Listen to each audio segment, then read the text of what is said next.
are welcome to the Bottom Line Liberia.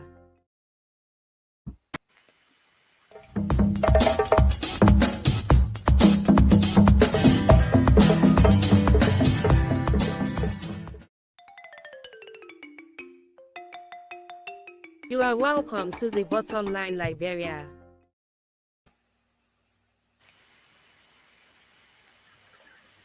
Well, we like to say welcome to another edition of the Bottom Line Liberia. This is the Tuesday's edition of the show, and we coming to you from Central Europe.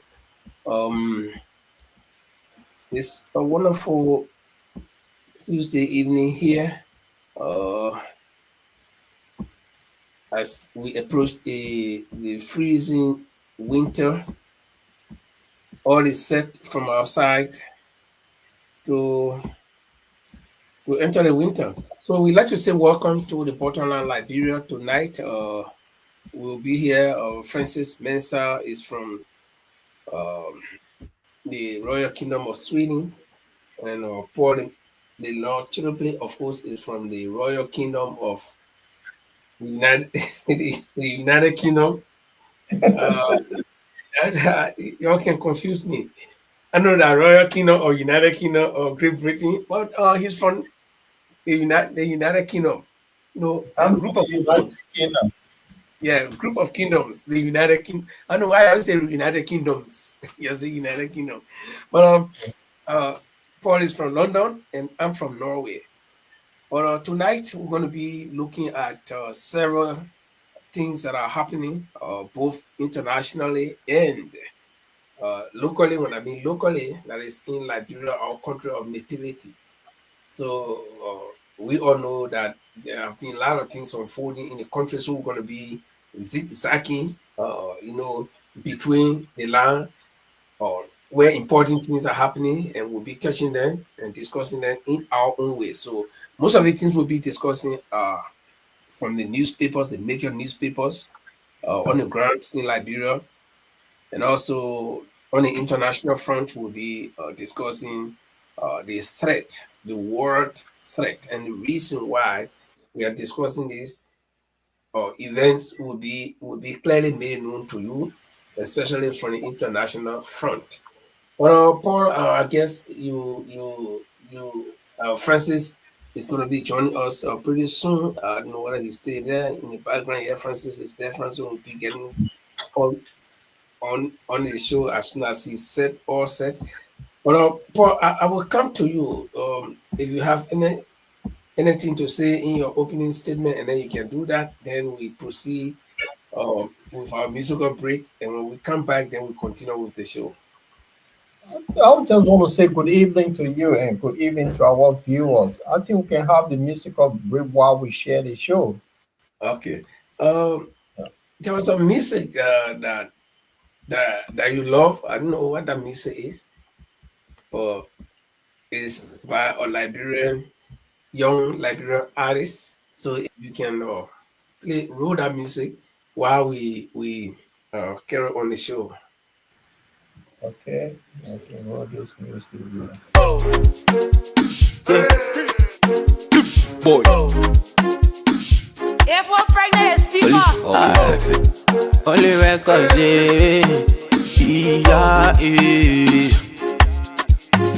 Now you bad liquor on a tell what you want you to don't can show yourself. Got plenty dancing, now you dancing, you get copy, I say don't can show yourself. You using Chani, Mr. Chani, I say to never don't can show yourself. You say you young for your sling on a papa bob, I say don't can show yourself. You get money, you want eat shawarma, eat some pizza, don't can show yourself. I using sense on you, using sense on your own Chani, don't can show yourself. Your Nina Kebe, you go or you say your Nina Sarah, don't can show yourself. Got too much bluffing, are you bluffing? You get nothing, I say don't can show yourself. Now you buying gas, you say I'm on a runway speed, don't can show yourself. You say you need a Johnny, you not get no money, I say don't can show yourself. You just see sharp boy, you won't come to smoke all the shisha, don't can show yourself.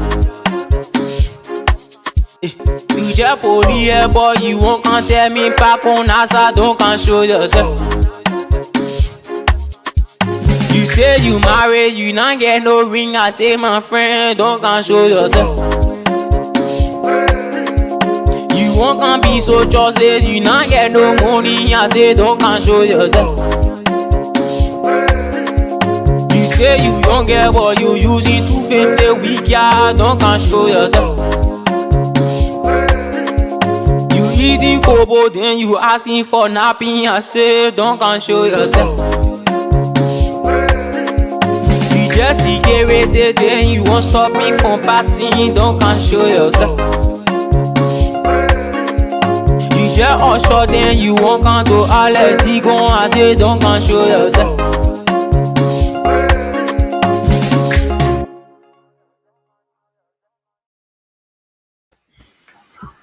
Okay, Paul, will you take down this one now? Okay, so let's say welcome to you officially, and Francis, welcome. How is your end? Well, my end is good, my brother. We are gradually creeping into the winter. We expect snow. There's storm soon. I mean, it's snowing in the north of Sweden, though. But otherwise, I'm very thankful, to being here tonight. So that's it. But how's your end? How's your end, guys? Well, you and I share the same story, brother. When it comes to snow, the difference is that you are expecting, but we have it already. So I just came from out with my son to do ski training, so we inside already. But all is good, and this is the beauty of where we live, where we have to share nature. So it's good, and everything is good, except that we worry about the tension growing among the big names in the world. So that's the only thing. Other than that, God is in control. Well, I think maybe Paul has a different story when it comes to the weather. Yeah, obviously. Oh, yes. Good evening, gentlemen, and good evening to our viewers. And well, I would say for those that view for the first time or our old viewer, kindly share the show. We're having a very interesting discussion tonight. Regards to the weather, it's freezing cold in the United Kingdom here. There was snowflake this morning, giving a warning that the snow is just above us, and pretty soon it will be hitting the ground. So yeah, it's freezing cold. As you can see, everyone in a jumper. This is why I want to go back to Mama Liberia instead of being in this freaking cold weather, man. It is cold. Yeah. Okay. So having said that, ladies and gentlemen, like Paul said, if you join here for the first time, you can catch us on Facebook. You can catch us on our Bottom Line Liberia page. You can also catch us on YouTube. And as we speak, we are beaming high on our Bottom Line Liberia online radio. So we all over the place. And we ask that you help us to share the show, because without you, we will not be here. And without us, we show you nothing and just look at your computer screen. So together we want to say welcome, and we will be having interesting discussion, like Paul said. I'd like for us to start from the international front, because if there is no peace in the world, we will not have the opportunity to sit here and discuss issues that concern Liberia, which is just a minute part of the entire world. So we see that there is tension, or tensions are mounting among big countries. And those countries can make the difference in the lives of people in the world, including you and me. Okay, so that's why it's necessary for us to be concerned about what is happening around us. You know, there is this saying that no man is an island. You can say, well, since I'm sitting in my little corner, if anything happens, I will not be bothered. No man is an island. So Paul has been closely following activities in Ukraine and also with Russia, and also the role that America is allegedly playing, in the Russian-Ukrainian crisis. So Paul has gathered some videos for us that we'll be looking at, and those videos are not our work. We are not the one that recorded those videos. We cued them from sources, and the sources, of course, will be made known. So, but the reason why we're doing this is not that we are promoting Russian Ukrainian conflict, no, or not that we try to expose anybody who is allegedly or supposedly doing anything there, but the concerns that we are raising, or that got us to be creating this awareness, is that anything that happens, it will affect everybody. So Paul, I guess you know the outline of the video, so you can start one of them, and then we'll pick up the discussions from there.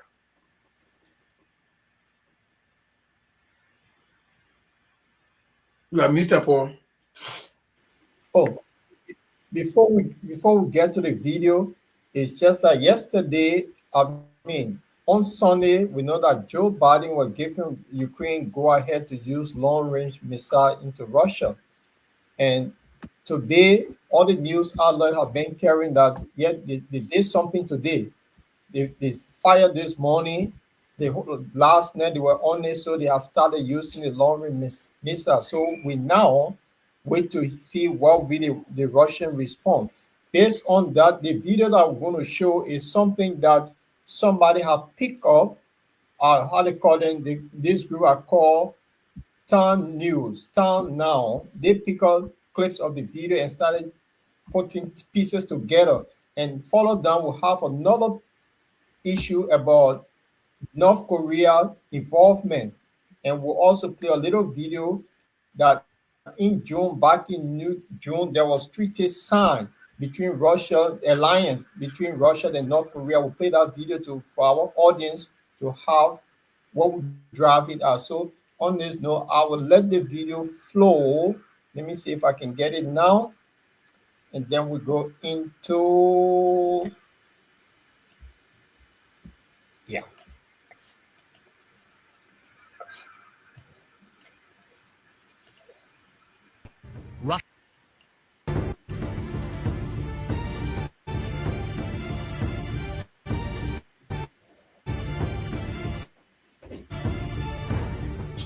In a shocking escalation, Russian President Vladimir Putin has approved a revised nuclear doctrine, following U.S. approval for Kyiv to use long-range missiles to strike deep into Russian territory.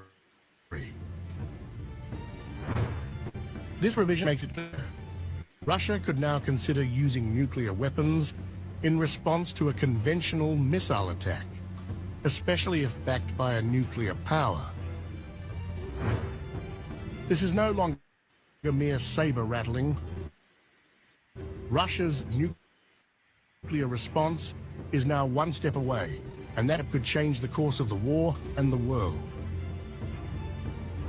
The Ukrainian army cannot do this alone. That's why what's happening now is being done. The question is whether they will allow themselves to strike deep into Russian territory or not. That's the question.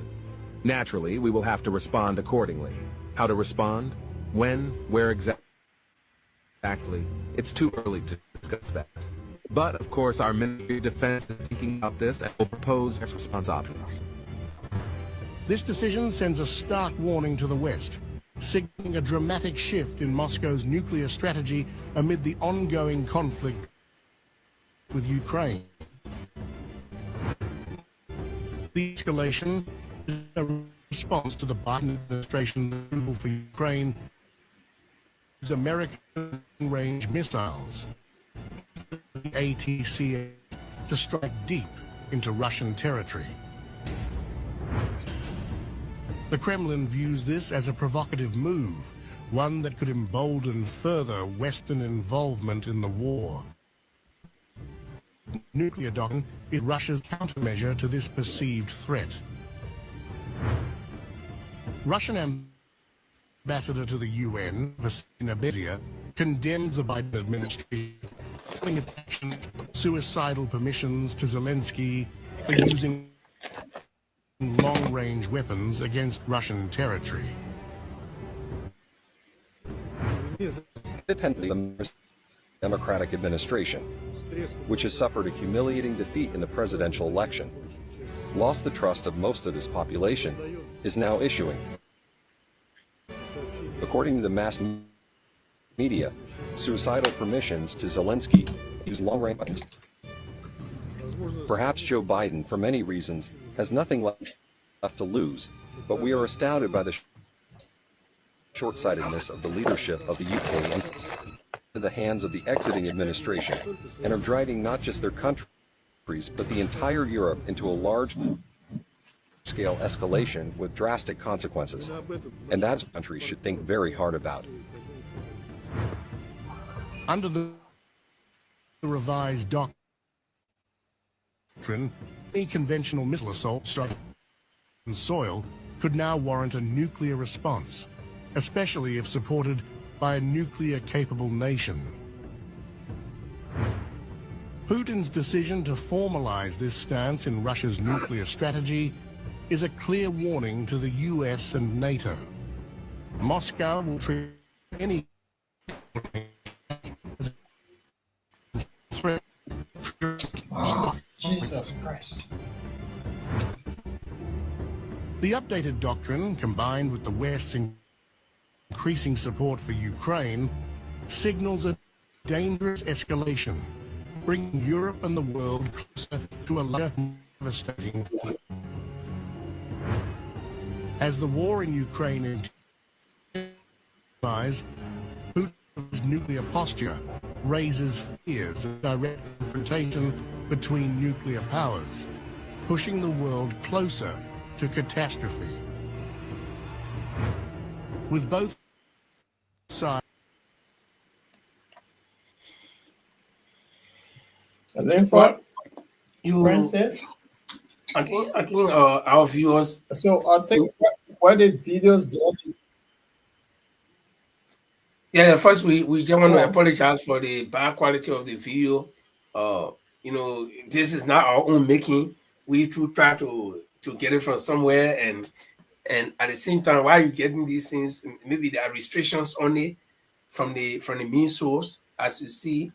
So it could be that sometimes they muffle it, but we managed to at least listen to some things. The actual story behind this video is that Russia, or the Russian president, has now given order to revise their nuclear doctrine, and that revision will mean that Russia can now respond, can now use nuclear weapon if attacked. According to Vladimir Putin, that Russia can now use nuclear weapon if attacked, or if U.S. authorizes Ukraine to use any long-range missile that will go deeper into Russian territory. And one thing I got out from there was the foreign minister. I mean, the ambassador, the Russian ambassador to the UN. He is saying that this will have a catastrophic consequences for world peace. And also Vladimir Putin himself remains tight-lipped as to where he will start using the weapons, when and how. So he said he doesn't know, but it could happen. So I think those are few of the things that I gathered from there. And Paul and Francis gathered something that that just slipped my mind. Yeah, I mean, Linford, you spot on, because these guys, they revised their nuclear doctrine that today, and he signed it. So they're taking this thing very serious. The West may be thinking that it's a bluff. So, but then what the news said today in Brussels, the EU of defense secretaries of all of them, they met in Brussels today. Now, Germany was one of them that said, but Germany have spoken to Ukraine not to use their arms. So they are waiting on France and UK, because it's France, UK, and America that want to give the go ahead. America have already given. So France and the UK now, they're waiting to see what they will react. So this is where we are. Germany pulled out today. They're not going to allow Zelensky to use the long-range missile because they know what's going to happen. In the other news too, we have the Slovakia president also said they're not going to support this. The Hungarian president not going to support it. So it's left with UK and France to back the US. And what the Russians are saying, that Ukraine does not have the capability of using those weapons. It can only be done by NATO. So that means NATO is involved in the war, because they will have to send their men in to actually operate on those weapons. So this is where we draw NATO into the picture. So we don't know what will be Putin's reaction. So this is where we are. It's a scary time in Europe and in the world. If this guy decides to strike back, when we be there, so we can all pray for better things that will come out of this. But this is what we are. Friends, what y'all take? Actually, I think this move is belated. I mean, this should have been done when the war started, from the onset, because this were weakened Russia's resolve. Actually, when at the time when Zelensky was asking for these weapons, the U.S. and its allies stalled. So Russia has gotten more aid, military aid from North Korea now. It's arson, and they had a nuclear weapon. So I think this is quite belated. This is an act that will escalate the tension, the war, severely. So America is way on the other side, and we in Europe here. And Putin starts to shell European countries and NATO, the allies. America has these all these drones and to cover it. So we are here left vulnerable. So I think it's belated. It's aid advice. Biden have done it ever since when he promised the Ukrainians that you are going to support them. They start to drag their feet. Now the war is has taken another turn. So I just think it's belated, and it's very dangerous. It has the propensity to put the whole world in a turmoil. But Francis, I don't understand what you mean. What you mean when you say it's belated? What do you mean? Yeah, I'm just saying when the war started, when Russia started to invade, and they were launching. We got in the Liberian part and said, "Fire! If I fire, fire." Zelensky was crying for these weapons ever since. The U.S. were like, "No, we give." Yes, I agree that Zelensky or the U.S. or all countries did not provide the kind of weapon they're talking about now at that time. No, but Russia has not used any conventional weapon throughout. No. America provided weapons, but they told Ukraine not to use it. Yeah, but because America knew what they were doing, because they know that Russia had not used it, so they didn't want Ukraine to be the first to use it. No, Russia is still using the same not nuclear weapon. I call it the surface missile. Russia is using it. Russia is hitting Kyiv and hitting other cities like Donetsk and other places. It has the same weapon America gave them, but America told Ukraine not to use it. So I don't understand why at the last days. Why were you going to use it? No, let me come in a little bit. You know, if Russia and Ukraine, they are the two biggest countries in Europe. And before the war, Ukraine was the second largest army in Europe. So Ukraine is not small potato. We all know that they are manpower. What has happened over there, and the West knew that if we try this, we escape this. That's why they been back, but they been supporting. They never been away, they been supporting. But the question is, what is good that America will go invade Iraq, invade other country? Nobody should talk. But then when somebody else do it, it becomes problem. Somebody that have equal strength to them. And it's not like you go invade Iraq and you say, oh, okay, you can do anything. But these guys is one of the countries that have the most nuclear arsenal in their capacity.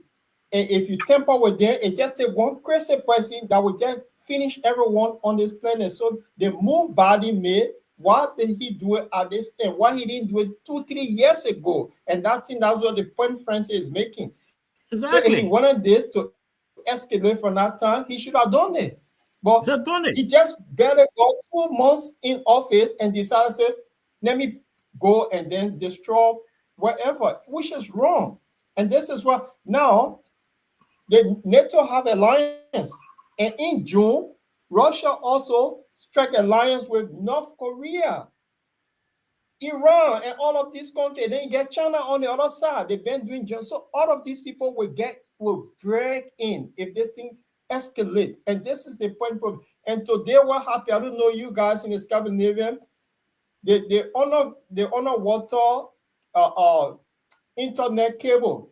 There's something that happened today. People in Sweden and other places were not getting internet. These are the things that they do. They will sabotage the world. So banking, all of these institutions will collapse when these guys go into, because it's not only killing people, but they will destroy a lot of things. So we all going to bear the crunch. And this is the point. So all of these things. So now Europe is in a big split where you have leaders in Europe are now trying to work on what is going on. Should they go in or not to go in?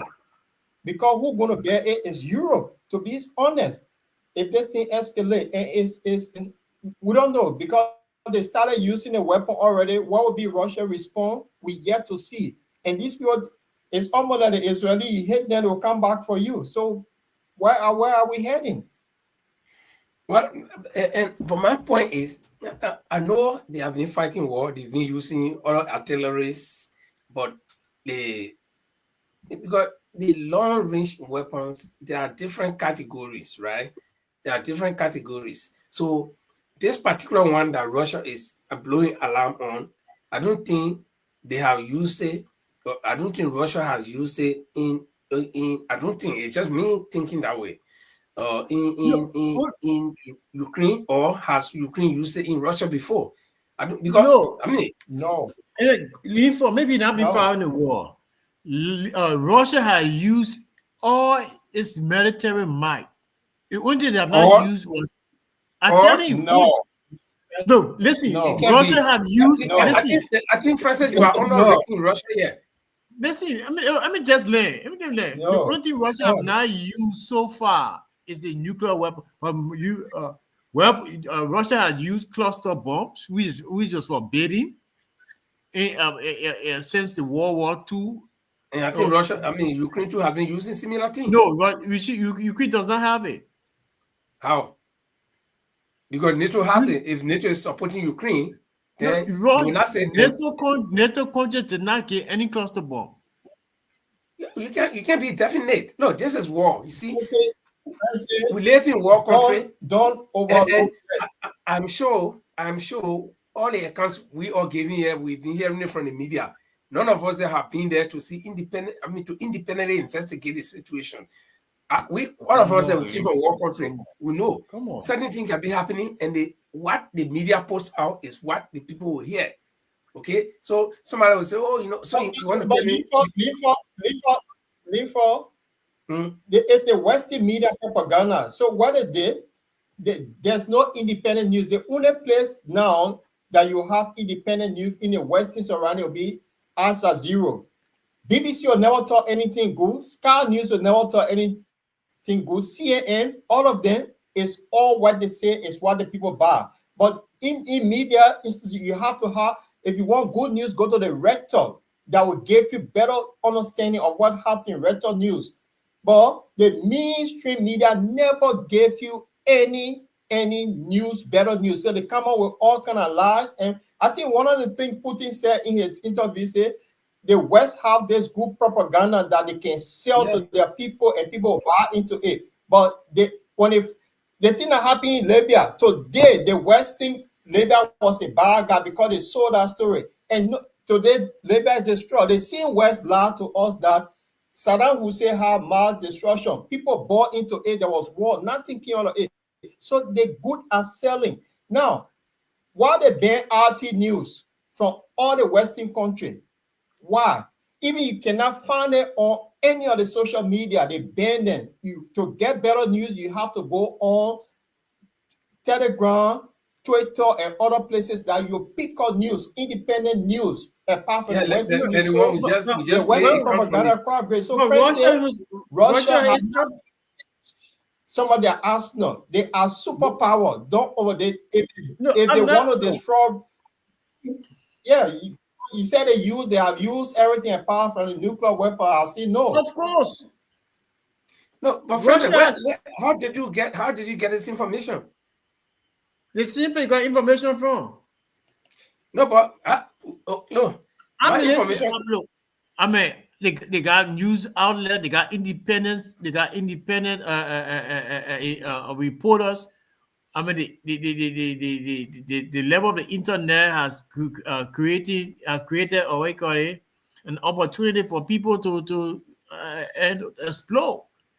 But you see, because if you make it a PLA, Russia has used all of its might on little Ukraine, and Ukraine just now with their hands between their legs and not doing anything. But we can't do anything. They can't. So how had they been hitting Russian territories? It's true. The European, the weapons that they gave them, the weapons. Okay, so they agree with us or agree with me that they too have been fighting back, because the way he's saying it appears that Russia has used all their might on Ukraine, and Ukraine later you put Ukraine in that scenario that they are just one little Russia has all the might on them.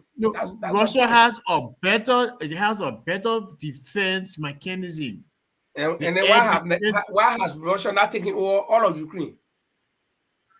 Because the way he's saying it appears that Russia got all this might and they have been using it forcefully. And because we all know what situation. America, when America invaded Iraq, America had all the might. And they took over Iraq. They were taking over cities every day. Iraq, our own continent, Africa, and they invaded and Saddam Hussein, Gaddafi in Libya, and we saw what they did. So, but all these countries learn from all these invasions you're talking about. People got better mechanism. The air defense mechanism. And so why? My question here is, and so why the war is lasting almost 3-4 years now? And so because the ground forces, you need to have men on the ground to take over the country. You cannot endlessly. Bomb. So they get bombing and nobody taking over. So what's the point of bombing? Because I know they destroy infrastructure. That's what you do as a war strategy. Russia. So you get be bombing. Even if nobody there, you get bombing. The reason why you have to bomb the area, the reason why you have to bomb the area is you got ground defense force ground invaders that are always standing by, so that when you bomb, you scatter the people army, and then your ground people go there and map up. So you seize that territory, you weaken their power to make war. Not MPFA war you're talking about here. I think what what the America do in Iraq. America are bombing, and when they bomb, because people go the ground and seize. Iraq, you compared Iraq defense system with Russia. Russia has a better No, I'm not talking about Russia. I'm not talking material. about Russia defense. I'm talking about Ukraine because you are making it to appear that Russia is using all their power, but then Ukraine is still the same. We haven't seen Kiev taking. We haven't seen No, all the West provided, or you call it, it's not the doom, but provided the air mechanism, some for what you call it, Kiev. So the reason why Kiev was hit for So what is the largest territory that Russia has seized in Ukraine? What they have the Donetsk. They I don't know Ukraine, but they talk a lot. Yeah, but I know Ukraine, but I don't know all of Ukraine. Do I know Ukraine? The Donetsk you're talking about. Russia, I think, Russia is taking at least 20% of Ukraine. At least 20%. Yeah. After using all that might, right? Supposedly using all that might. No, probably you are underrating Russia, because from what you're saying, because I know if America is a bigger country. So if I would say that America use all their might, I mean using all their might in any country, I want to show physical evidence. And I can tell you when America used not even half of their might, but 1/4 of their might in Iraq, we saw what happened when they used just a quarter of 1/4 of their might, right? In our own continent, Africa, in Libya, we saw what happened. So if you say you comparing yeah, but you say that Russia has used everything. Russia has used most of it. Russia has used most of its ammunition. Let me come in. France said Ukraine has been the second largest army in Europe after Russia. But the numbers. That is the fact. Check it out. Yeah, but the numbers. It's not small country that you march to. You have numbers in our tree. North Korea have other numbers. I look at the country. I mean, military is not free. They are trained. This was the former USSR. They've been fighting along with their comrades all over the place before they broke out. They are trained. They have the second largest group in Europe. France doesn't know Ukraine. I have been to Ukraine. There is a place in Kiev where they got the biggest statue called Motherland. Huge woman statue, very big, so many kilometers up. Right near there, under there, they got their museum, their military museum. I took pictures there. I went there. I mean, it's not a military base. It's just a military museum, portraying pictures from their past war. So Ukraine is not a small country. But landmass in Europe, Ukraine is next to Russia in the whole of Europe. Okay, but I'm not doubting it. I'm not talking about the landmass. I'm talking about the military strength. Ukraine got military training as well from Russia because they have been the same. But anyway, none of us here can independently confirm what we are saying. But I'm giving evidence, or based on what I know, if Russia or America, any of these superpower channel will use their full might, like you say, we'll see the full effect. Because you can't tell me Russia have been using full might on Ukraine and will be there. So why is it that when Russia said they'll respond with nuclear weapon, we're all jittering? What you said, nuclear weapon? Oh, but so what is full might now? I don't understand. But I think Paul, you have another video that we'd like to see. I hope this one goes through. This is regards to Putin visit to North Korea back in June. And if the internet will permit, let me play this. Ratified a defense pact with Russia, a North Korea-Russia defense pact. This deal was signed in June. That's when Russian President Putin visited Pyongyang. The two countries have now ratified it. According to this deal, both countries will come to each other's help in case of an attack. If one is attacked, the other will help. Basically, it's a military alliance. Are they doing it already, though? That seems to be the case in Ukraine. Russia is planning a counter-offensive in Kursk. It's a border region that Ukraine captured in August. Moscow wants to take it back, and it is amassing more than 50,000 troops to fight. Most of them are North Korean, apparently. Will this change the course of the Ukraine war? Our next report tells you. Russia and North Korea The new BFFs made a changing world order. In June, Putin landed in Pyongyang. It was his first visit to the country in 24 years. He got the fanciest red carpet welcome. And it's here that the two countries signed a defense treaty. It says that both countries will provide immediate military assistance to each other if either one of them faces aggression. Last week, Russian lawmakers voted to ratify the deal. Putin signed it, and now North Korea too has ratified it. In simple terms, Moscow and Pyongyang now have a military pact that's almost like an alliance. Are we going to hold military drills with them?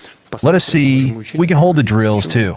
Why not? There is the 4th article, which deals with a mutual assistance in case of an aggression from a different state. Does that mean they would fight each other's wars? Well, Western intelligence says they already are. According to the US and South Korea, at least 11,000 North Korean soldiers are in Russia. They've been sent to the front lines to battle Ukrainian troops. Most of them have been deployed to Kursk. It's a region in Russia, but has been under partial Ukrainian control since August. Ukrainian President Zelensky says Moscow has assembled 50,000 soldiers in Kursk. They are not to reach a major result. First, with North Korean soldiers open new stability in the world. Together with the world, we must do everything to ensure that this Russian step toward expanding the war, toward real escalation, that this step of his becomes a losing one for him and for North Korea. Is on this. Korea hasn't said anything. Zelensky isn't too happy. He's condemned the weak response of the West. While NATO and other European nations remain wary, the presence of North Korean troops means a third country is involved in fighting war at their borders. For South Korea, there's a bigger worry. It's technically still at war with its northern neighbor, so Pyongyang's growing cooperation with Moscow has raised fears. Seoul is worried that North Korea may get nuclear technology from Russia in exchange for this help. So South Korea is aiming.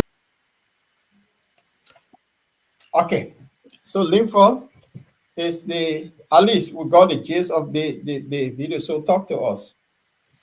Well, from what I try to understand from this video, and again, this is not our own video, so we cue it from other sources, and of course we saw the disclaimer, you saw the source. So just what we got is what we play. And again, another disclaimer, we are not trying to promote the Ukrainian-Russian war conflict here. We are not also trying to expose any country or accuse any country of doing what or whatever. We're just giving you the raw data, what we see. That's why we play video to back what we say. Now, in this video, what I gather is that Russia and North Korea have signed a pact, an agreement that they will go to each other's defense if anybody or any of them, any of the two is attacked, they will fight for you. And let me just make it simple so we all can understand. The three of us here, we are all friends. So we all made a gentleman agreement with say, my man, the people who living, anybody P first or anybody try to battle Paul, will go fight for Paul. If somebody picks a fault at me, you can fight for me. If anybody will battle, Francis will go and do the same. So it's like a gentleman agreement that they will defend each other in case of any external aggression. If you remember, the journalist asked, is it going to be like you have a military drill, and then they say, and Putin said, why not? Because in order for them to be able to fight for us, we have to drill, then do military drill, that is military training and whatever with them, so we can understand each other. So it's a complete gentleman understanding that they enter, and both countries' parliaments ratify and their leaders signed that deal. So, and Francis, to your point that Russia has been using all of its might against Ukraine, you listen that Kursk, which is a Russian territory on the border with Ukraine has been under Ukrainian control since August of this year. Okay, and so then I get concerned when you say that Russia has been using all of its might, but Russia using all of its might against Ukraine, but it's Ukraine that is going and capturing Russian territory. So I don't understand this. So if I am a little ant and I'm fighting this elephant, and this elephant is using all of his might, but all of a sudden the elephant is down and I am on top of this elephant, then people wonder what makes an elephant bigger than me. So this is war strategy, and like I said, whatever information the media will choose to put out there is what we will get. Okay, I work as a journalist in war situation, and I know what the media can put out based on where the things are happening. But I mean, as I said, none of us here has any independent report. Like the video we saw is what we know. Okay, at least, and like you said, the internet have made things easier. We saw a report. We saw the two leaders walking, Putin visited, and we saw him walking. So this one, we're not quoting anybody. The video is there to prove it. So Paul, I think that's what I gather. So the two countries, and I heard that America has been or Ukraine has been complaining that they got Korean troops in fighting alongside Russian troops, and it's all because of this agreement that was signed in June, and that's what I gathered from the video. You're on mute, Paul. Yeah, you're right. That's why you gather, and that's correct information, because what happened, the North Korean too, they have not had combat experience. So using, and what they said is in Russia territory that they're going to help Russia with the Kursk region. It's in Russia, it's not in Ukraine.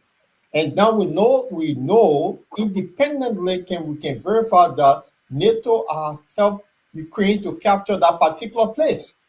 So if they help Ukraine, while Russia can get somebody to help them to push them back. So this is where we are.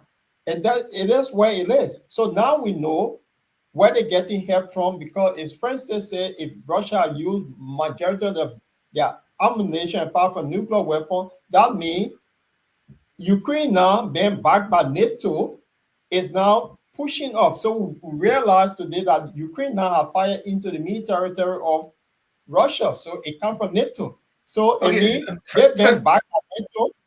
Francis will come in, Paul. But let me just put, like what you said, let me just back you small. Let me put small bits and pieces. I want us to put a small bits and pieces together and examine it. Now, Kursk, which is a Russian territory, has been under Ukrainian control since August. So that means Ukraine actually gained ground in Russia. Now, with the backing of NATO, because it is clear that NATO is supporting them. It is because NATO wanted to establish base there, and Russia rejected it. That's why brought the whole escalation. Now, so at this time, Russia reportedly brought in Korean troops to help them fight, to regain Kursk.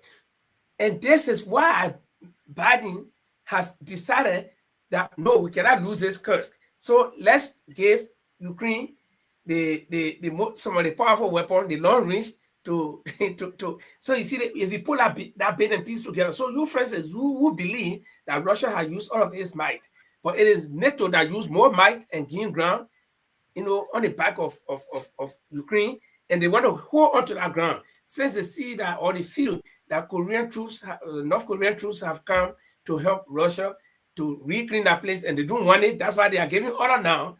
So put that bit and piece together and just think about it. I just try to inject that one so we can at least further the discussions. Look, guys, look. That Kursk region you're talking about is one of the outskirts of Russia, and Russia has conquered more Ukrainian territories than Ukraine has. What?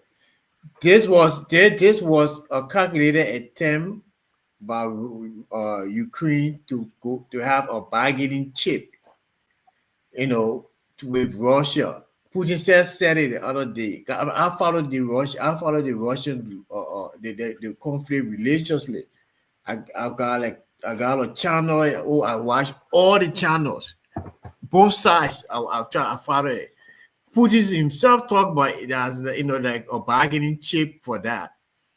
That where they capture, it was a, you know, city or town close up to the Ukrainian border, far from where Russians were concentrating. So now Russia is concentrating to take that only place that Ukraine has taken over. Russia has more territories in Ukraine than that single part of Russia. So guys, look, Russia has used most of his weapons. The reason why it turned into South Korea for ammunition. No, no. I mean, North Korea. Yeah, they're not even turning to them for ammunition. They are turning to them for, you know, any country can do it. And even do you know that some of the what you call it weapons that were used in Ukraine by the Russians came from Iran as well? Well, I don't know because I had no independent, report to that. I cannot verify. But I'm telling you, possible. No, the Ukraine.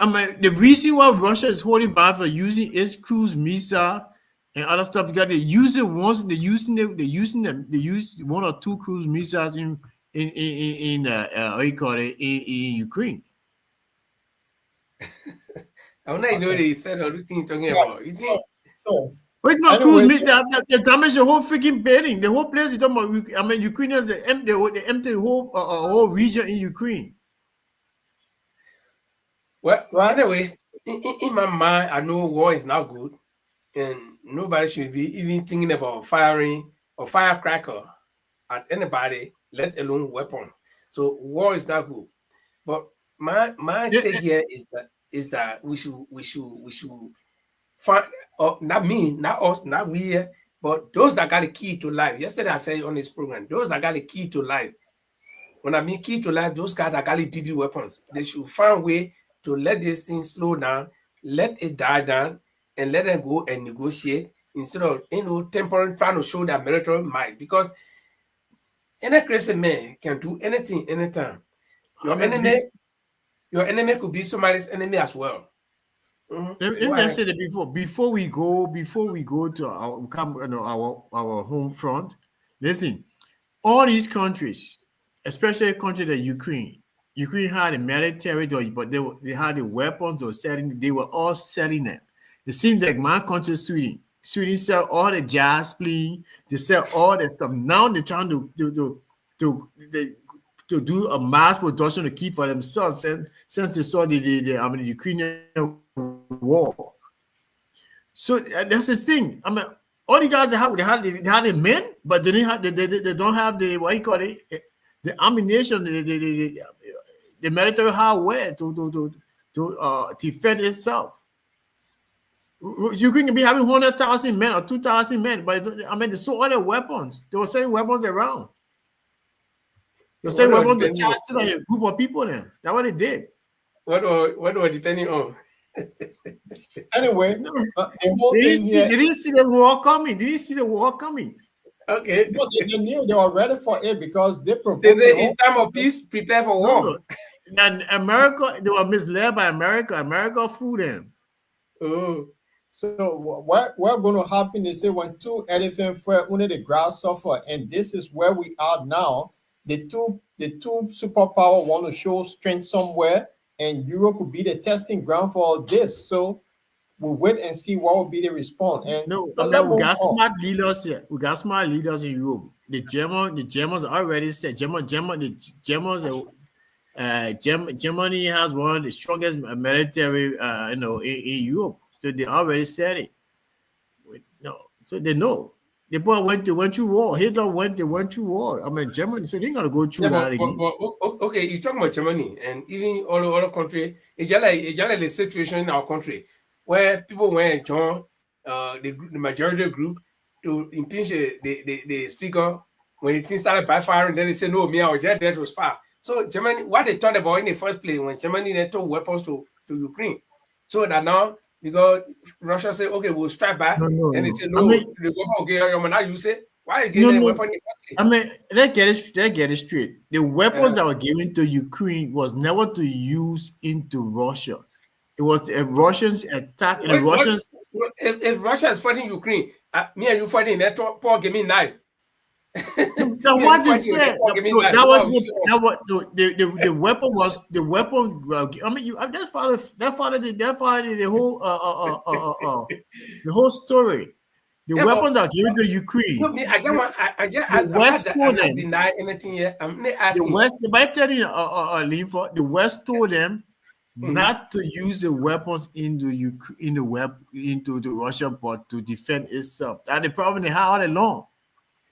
I don't know what kind of agreement was that. Well, you help me, Ayo. Anyway, they not go to Liberia, man. Because they didn't fighting. You give me knife. So wow, you say, you know. No, it said you can't in my house. But you know, guys, I think we gotta go on the home front. Anyway, let's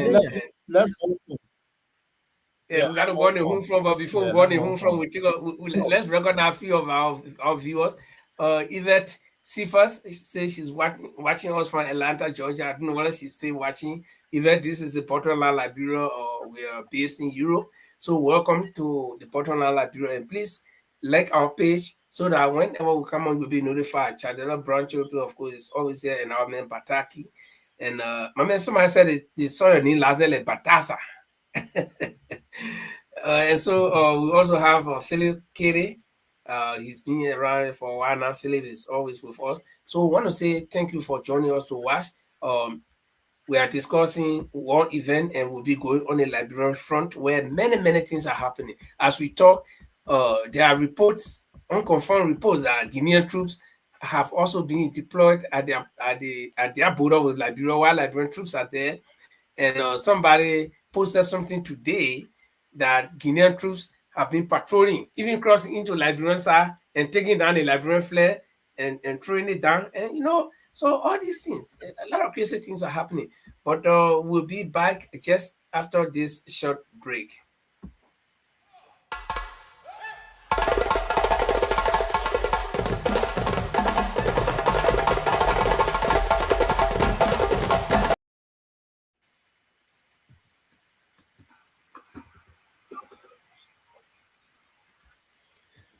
Okay, guys, we are back. Liberia, video evidence suggests Guinea has habit of taking down flag at border, bullying Liberia. So, where are we? Where are we, gentlemen? Liberia and Guinea, where are we? I hope they should not end up like Russia and Ukraine situation between these two countries, because why are they taking down Liberian flag? This is the question. Yeah, Francis, and then Liberia too deploying heavily armed at the border. No, I mean this article is a little bit lengthy. It talks about in 2000, January 2022 or something, where Guinean, after the junta took over, some happy soldiers went, near the border post, where the Bondi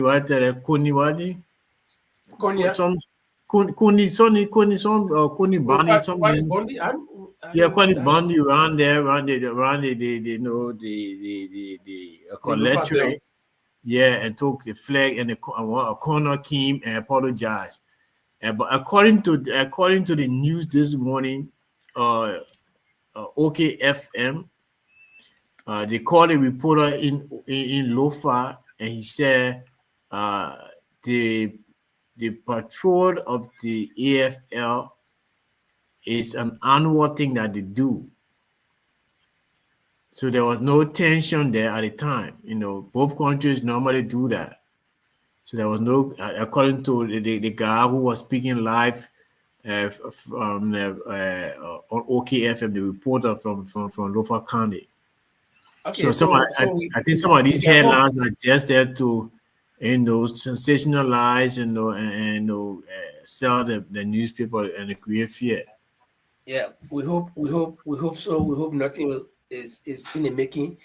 And so guys, the president is in Sierra Leone as we speak. The president went to Sierra Leone by road, and he was also heavily escorted by heavily armed men to Sierra Leone. And up to now, maybe some of you have heard the reason why the president went to Sierra Leone, but going to Sierra Leone, I mean, it's normal.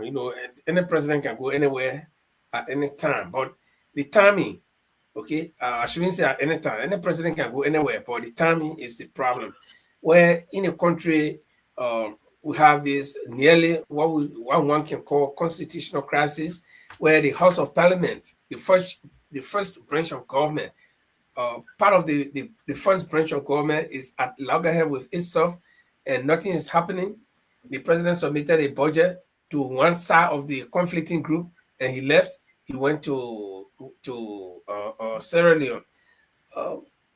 What's the purpose of him going to Sierra Leone? What have you guys heard? Start with Francis, because I just know that he went to Sierra Leone, and maybe it's some visit that was scheduled with Mother Bill, so it could be. These are all government to government. Maybe it was something scheduled long time. So, Francis, any input?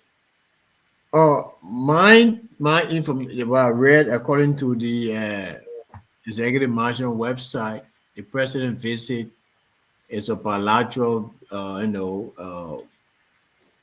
visit. He went to visit his counterpart, and they're going to talk a lot of things that positive development that came from Sierra Leone that they want to emulate. Like I think Sierra Leone has reduced its imports of food by 60%. So I think he just went there to get some information and have a bilateral discussion with his colleague. Yeah, so basically, it is on the information web on the Executive Mansion website and other news outlet Monrovia reported it. Also, and it's also good to have other to create other conspiracy theories and work around it, especially considering what has been happening in Liberia. Now, there is this story about some Guinean, or this allegation. It's actually in the newspaper, but I will classify it as allegation that some high-ranking members of the Guinean Armed Forces, especially the second in command, one Bangura, headed a 3-man delegation to Liberia to whisk off a guy, one sheriff, who was accused by the Guinean leadership of trying to plot a coup to overthrow a war or something. And they said this guy was in Liberia trying to recruit people from the former Lord. Now, and in the wake of that, Liberia deployed. I call it the alert. Yeah, something like not model, but alert. Okay. You limbo, I think one. No, it's learned. I did mention learn. Okay. So now Ulimo been defunct long time before Lurk himself. so and they said the Liberian government actually they suspected that they turned this guy over to the group. And if this guy was accused by the government of Guinea for trying to overthrow, and then they come in the night under the cover of darkness, and then you turn the guy over to them, well, nobody knows whether it's true or not. Okay. And as we speak, I think tonight, just while we are on this program or later on, the counselor for this guy, Kabina Jane, will be appearing on closing argument because he is saying, Counselor Jane or Justice Jane is saying that this guy had reports that this guy had been killed. And the government said they will present the guy living body into a court. But the government of Liberia, we have not received any news of that. But the point I'm trying to make, I'm trying to connect the president of Liberia traveling to Sierra Leone by road, and and very abrupt. While there are a lot of conflicting information around the country. Okay, your government was in possession of a man that was accused by the Ghanaian government, and then reports are that our delegation, military delegation, came from Guinea to come and carry this guy, and then your government also deployed troops at the border with Guinea, whereby Guinean troops are also there patrolling at the same time. Then you go to neighboring Sierra Leone. Remember that we had the Monroe Union, Guinea, Liberia, Sierra Leone. So I have my own conspiracy theory. Even though Francis read the Secretary Mansion website and he just told us what is there. But my own conspiracy theory, giving experience from several years of experience as a journalist and covering some of these kind of stories, something would tell me that he's gone there. I'm just saying that he's gone. He may have gone there to Sierra Leone to talk to Malabio. Say, no, listen, tension is growing. The way things are going, I don't see it well. So you being part of the Monroe, maybe we can try to intervene. I'm just creating my own conspiracy theory. So that's why I look at it. But of course, we'll go by what we see on the Executive Mansion website. Because I cannot, my own conspiracy theory, I cannot even verify it. But I'm just thinking, because these are things that can happen. Well, I'm smiling. No, the thing is, I just like your conspiracy theory. That's why I'm smiling, because I may have my own conspiracy theory too. Remember, whenever the president traveled, it's always Halu Balu behind him. He took Faranti Kofa to Rome. In Faranti Kofa absence, there were coup plot.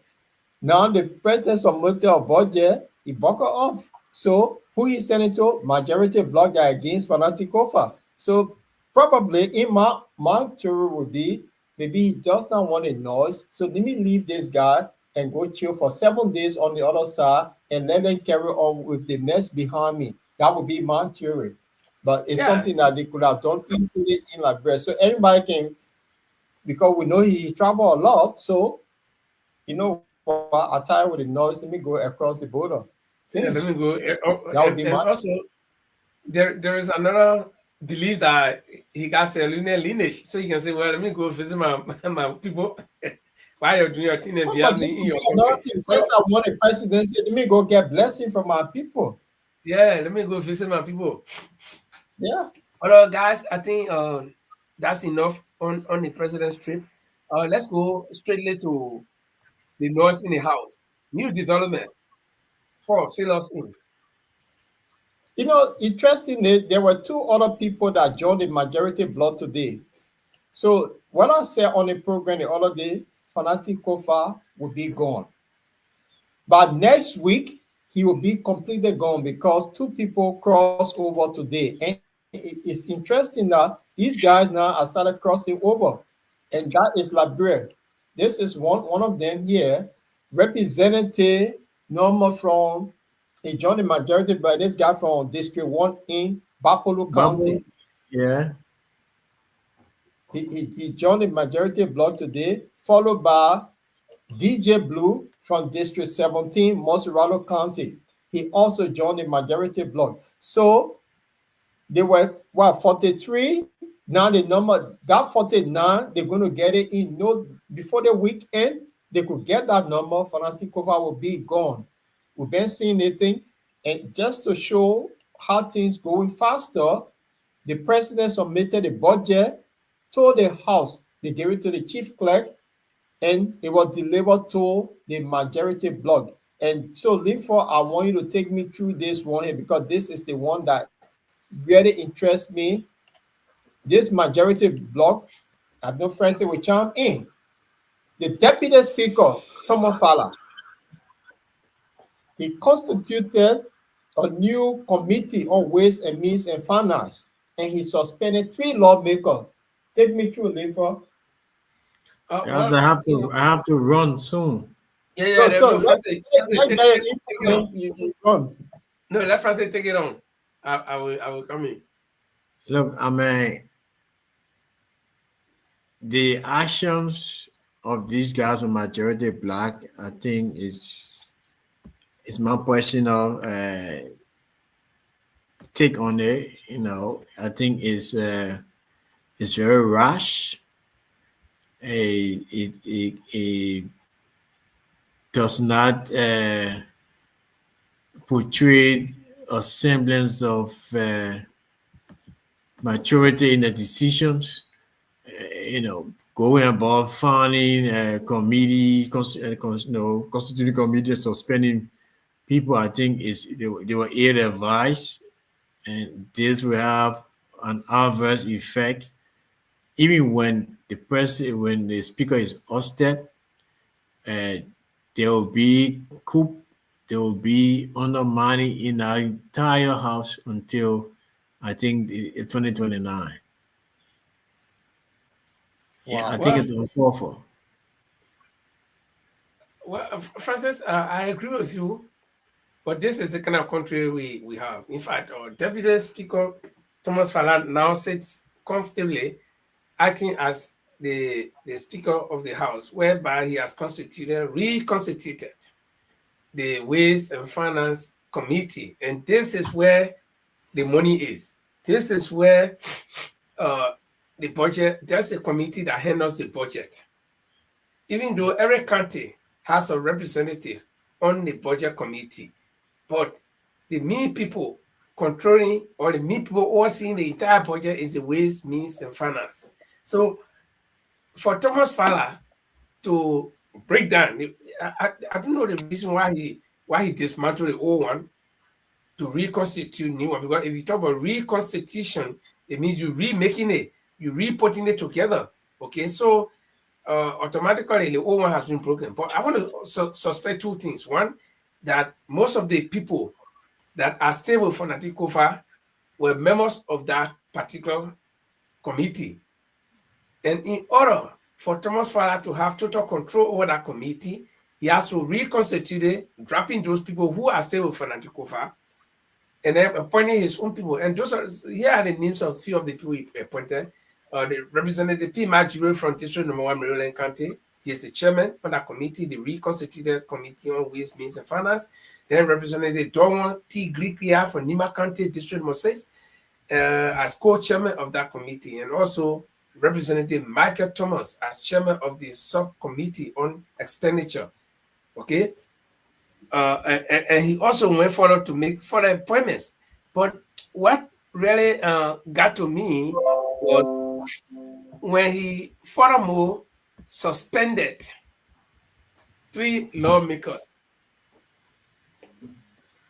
When he suspended 3 lawmakers, including Marvin Coe of Bond County, District No. 3, then Representative Edward P. Flomo of District No. 3, and No. 13, in Montserrat County, and Representative Abu Kamara of District No. 15. Now, and guess what? All these 3 people that he suspended, they are all seditions. When Thomas Falala is supposed to be a sedition, but that's their own in-house fight. So the question I'm asking, or I raised this issue last night when we had the program, okay? The committee, or the Ways and Means Committee, or the Budget Committee, is the only committee in the House that has all of the 16 counties represented, because these people represent their districts. Okay. Now, but the question that comes to mind is, what about the other people that are with Fanatic Kofa that are on this committee? We see 3 people already suspended. We don't know whether, I don't know whether they were Fanatic Kofa or not. But what about the other people? Because these people represent, no matter which side of the divide they are on, they represent their people in the House, and they are also members of that committee. So, guys, any of you can tell me, what do you think will happen?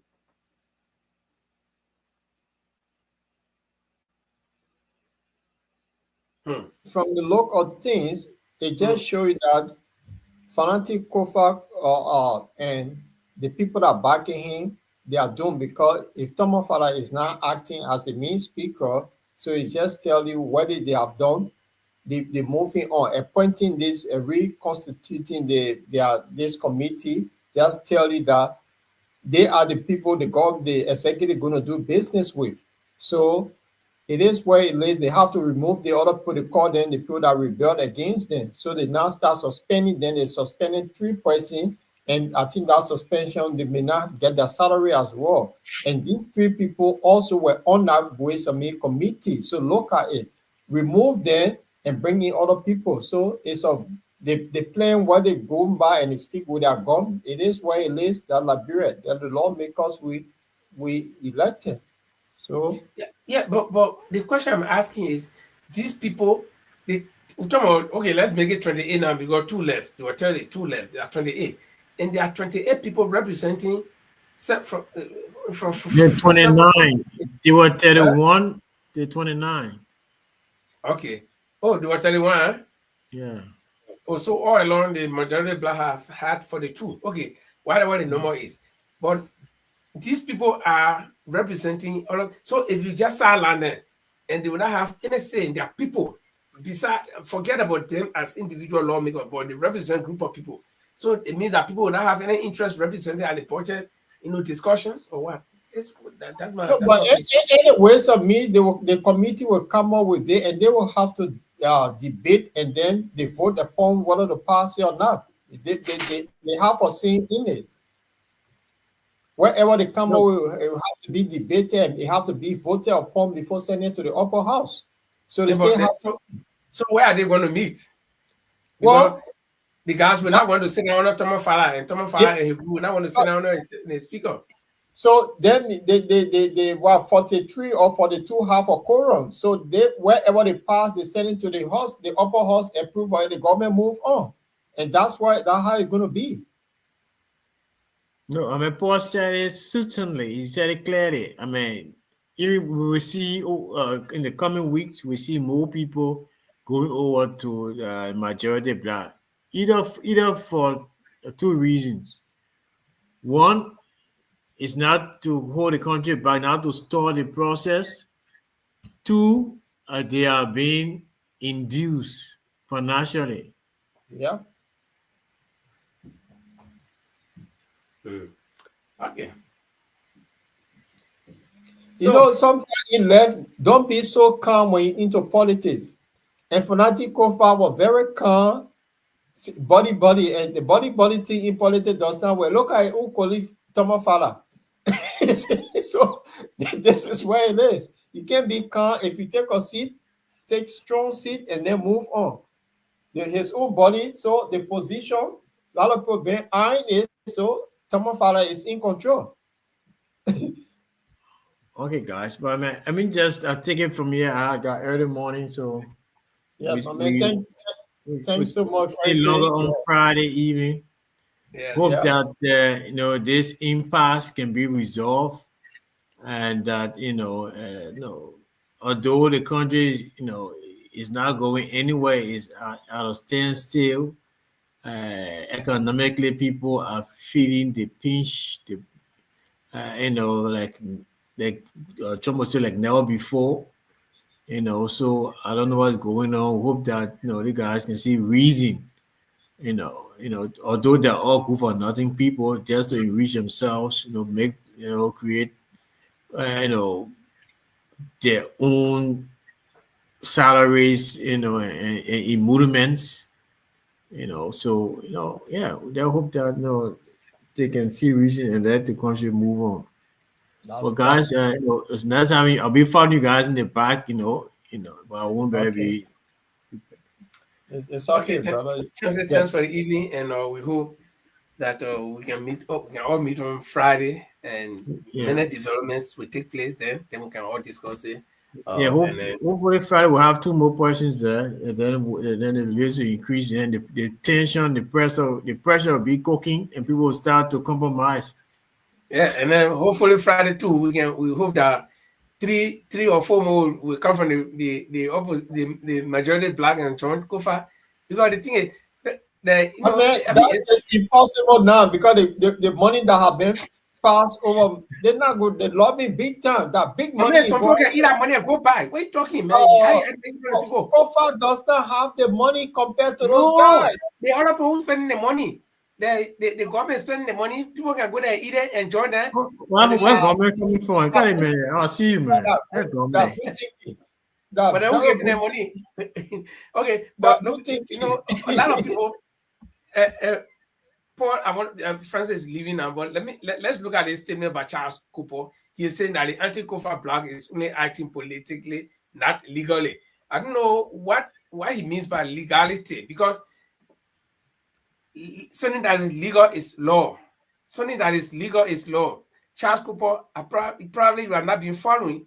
The people, the federal representatives, they abide by the Constitution, the law that they make. And then they also have something in their own ranks called the rules of the House. Their own rule says, in order to be able to remove a speaker, you should have 49 names, signatures, to be able to remove that person. And when you get, now never you gather 49, say, my man move, then they move. No. They accuse him of certain things. So you gather the 49 names, then you go and call the mayor. You're all sit down under the Palawa Hall, which is that chamber. Sit down there and tell the mayor, put a message before him. It's just like Judgment Day. Go now, just tell him, say, you commit a crime, can't go to hell. No. You show me my scene, say, who was stealing from the bank, or who was stealing from social person, that who was doing that kind of bad thing, and are you there? So they're supposed to gather for the names, you Charles Cooper, and then when they finish gathering the name, then they call the mayor in Chimos and say, these are the charges that we got against you. Come and defend it, can't admit or deny it. When they finish judging, then they pass their vote. So that's a legal procedure. So when you say the people are acting politically and not legal, I don't know what is your definition of legality or legal, because anything that is legal is by law. The people who are okay. No, Charles, I got your point. Sorry, I got your point. You say the anti-Kofa bloc. Sorry, you say the anti-Kofa bloc. Okay? Yeah. They are acting politically, but not legally. Yeah, thank you. Sorry, Charles, I got your point now. So they are actually acting, politically, not legally, because what they're doing is they only depend on the power. I mean, the mere power they got, the amount of people. Because they support, no. And this is where I say, I hope that Kofa will not just leave easily like that. Even if Kofa will leave, it will not be as quickly as 1 week, like Paul, you saying by next week, no. Because the thing is, they can have 44 and a half. They lost this thing. You should have, you can have 49 or 48 and a half. 48 and a half or 48 and 3/4. Linford, that reach 49. We have greedy hunters in the house. Yeah, but some people can say so. In order to get more money, since there is some secret hand, some Charles I'm sorry, I misread your post. But in order to get some greedy or some hand, some puppets under there doing something. So in order to draw more money from that puppet, few groups, the fanatic can prolong that thing, even if they are 25. Say the people will not be 49. So they can still prolong it and be getting more money. And at the end of the day, the whole thing can switch. After they finish getting money, they all go back to fanatic over. What you do? Linford, listen to the appointment that been made by Thomas Farah. These guys in the house is all about committee and getting big money for the next 5 years. Mm-hmm. Kofa is done. He's gone. And that's what he's fighting a battle, but he's gone. And he have people that financially stable behind him. Not all of them. They all are greedy hunters.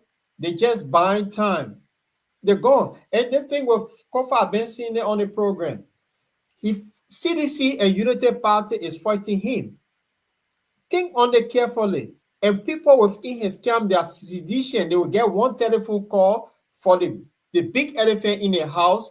Look, move or not to be removed. Remember Grady Allison telling this university student, move or be removed. No, that go to Grady Allison, move on the university campus or be removed. Yes. So this is what the big elephant behind will call, say, look, you move that man. This is where we are. So you have United Party on the other side in collaboration with CDC. They do not want fanatic Kofa. Because if they wanted fanatic Kofa, Thomas Farah will not be sitting where he's sitting today to provide and be giving and making appointment. It's all planned. He's gone. And that's what, so they can take money, but the game is over. Well, this is Liberia. This is the country we find ourselves in, and this is how we operate. But for me, like the reason why I don't know for Nati Kufa, I haven't met him before, and everybody in the house, in the entire house, I don't know any of them personally. Okay, in the past house, when people that Snow I know personally, but most of the other people I don't know them. Okay, but the problem here is for me, I like system. So the legal side is what I look at. So left for that, yeah, it's just like they go to the doctor and the doctor say, "My man, you will die."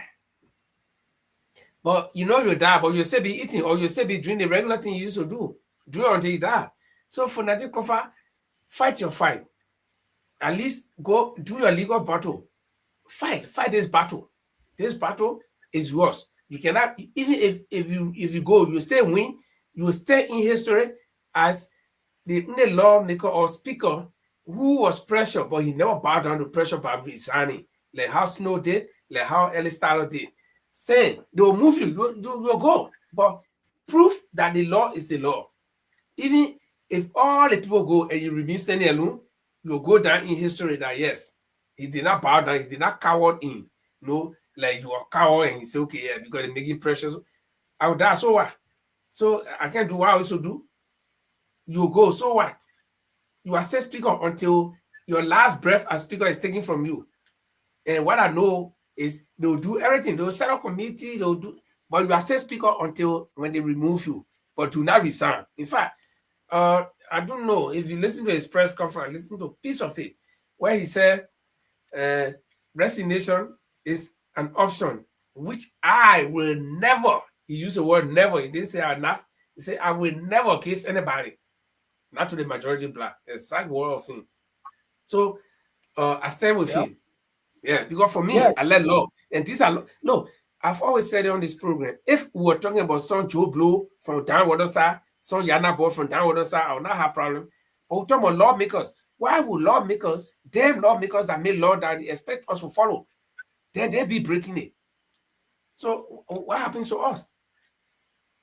That what made Liberia, we don't respect the rules.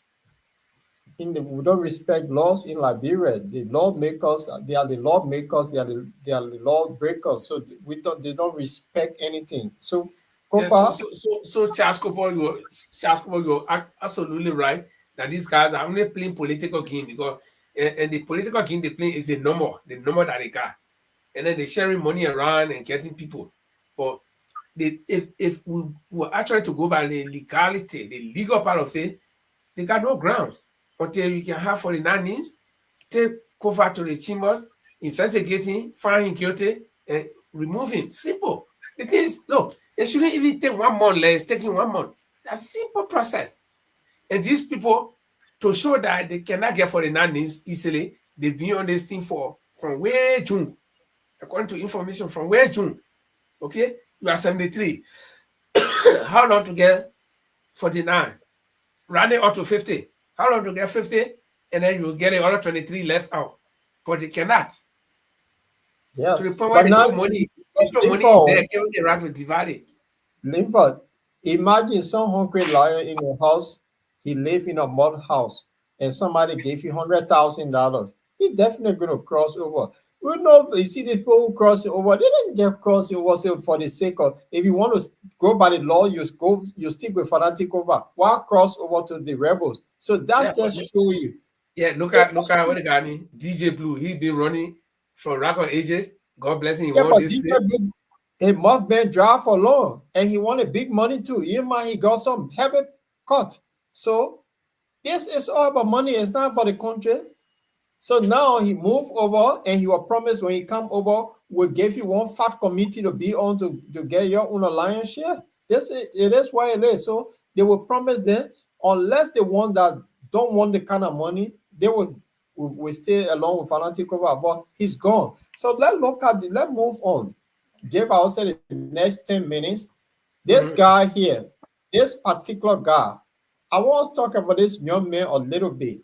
This young man he did call the Spoon Network, and he made a revelation that really, I wouldn't say surprising or shocking, but these were the people that decided to take on any Liberian for the sake of the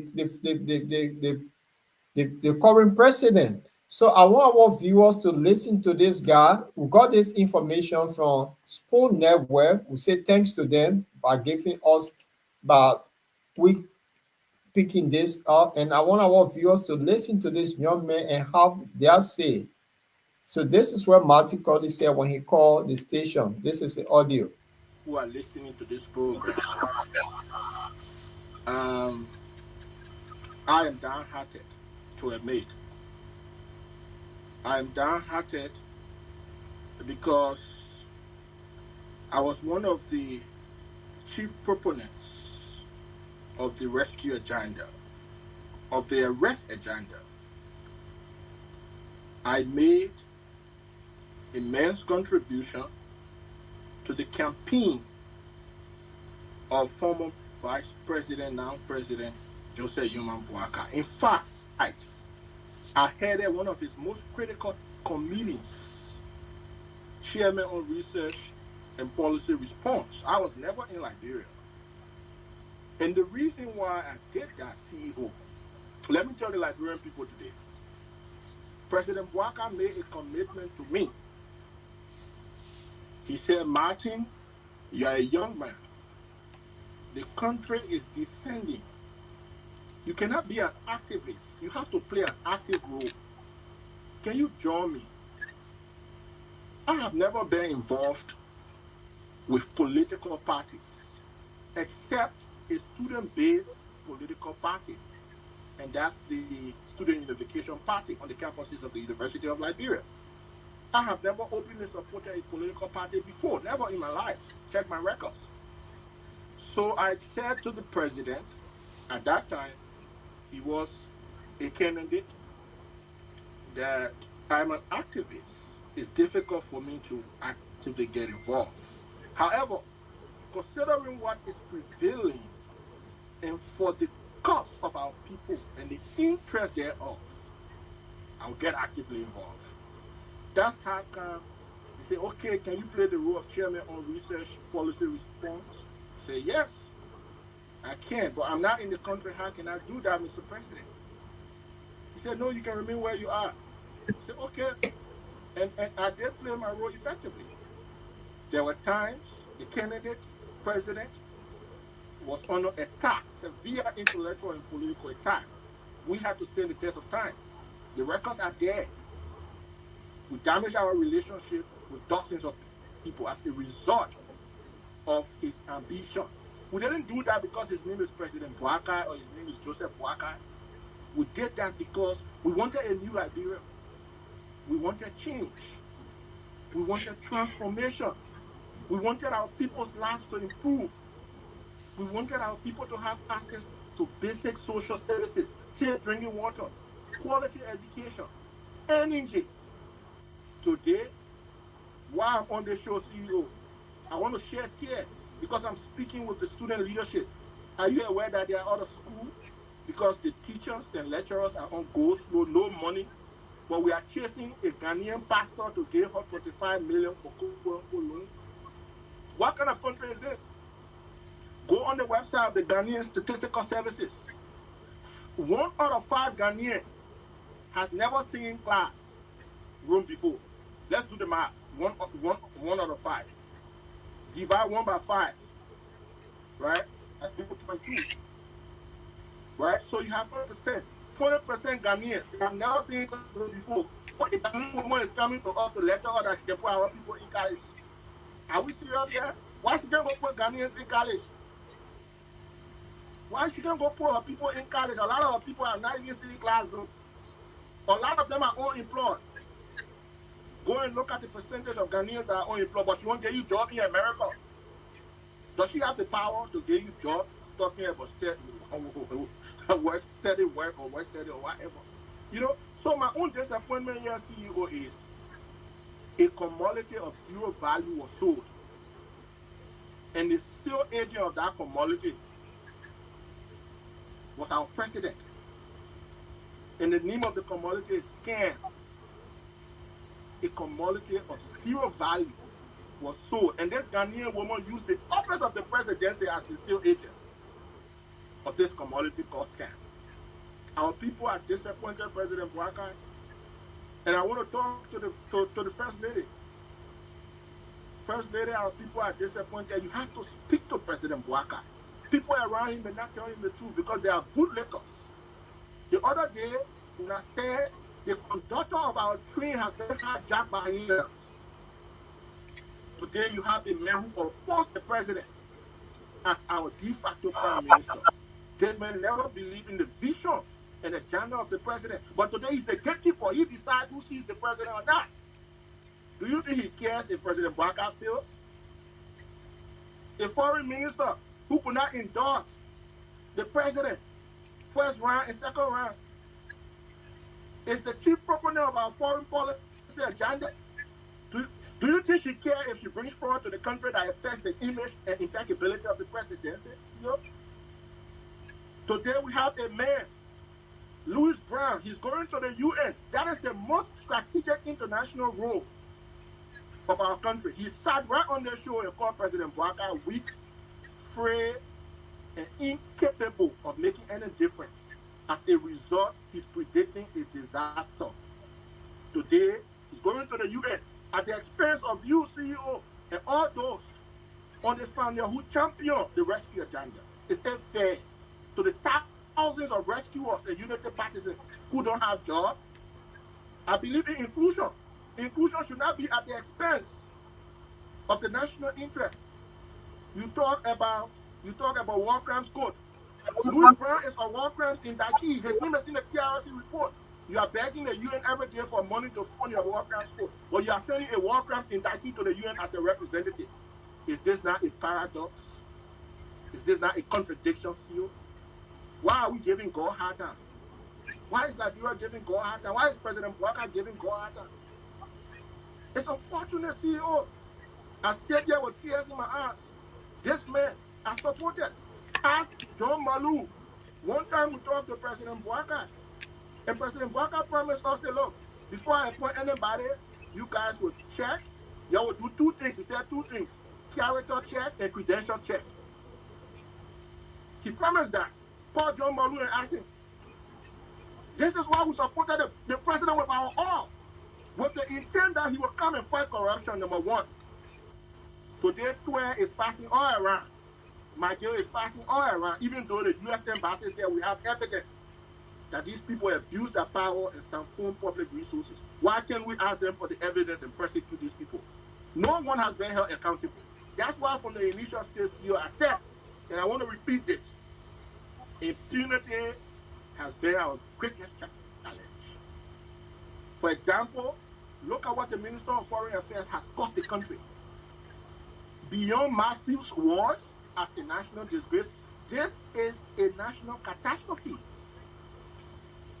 This is a national catastrophe driven by commercial interest and sycophancy.